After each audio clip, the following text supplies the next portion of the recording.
এই দুনিয়ার পুরো জীবনটা এটা হচ্ছে লালসাময় একটা জীবন, লোভ, মরিচিকা, মায়াজাল।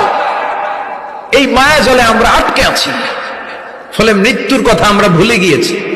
পাগলের মতো ছুটছি, আরো টাকা লাগবে, আরো খ্যাতি লাগবে, আরো যশ লাগবে, আরো দাপট লাগবে। আমার এত টাকা দিয়ে কি হবে? এত সম্পদ দিয়ে কি হবে? এত ব্যস্ততা দিয়ে কি হবে তোমার?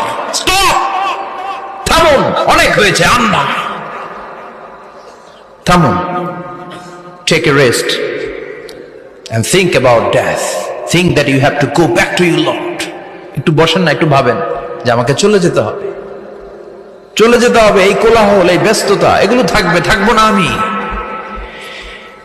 সাইয়েদনা ওমর ফারুক বলেছেন, মুতু ক্বাবলা আন তামুতু, মরার আগে একবার মরো। হাসিবু ক্বাবলা আন তুহাসাবু আলাইকুম, তোমার হিসাব নেওয়ার আগে তুমি একবার নিজের হিসাবটা করো না।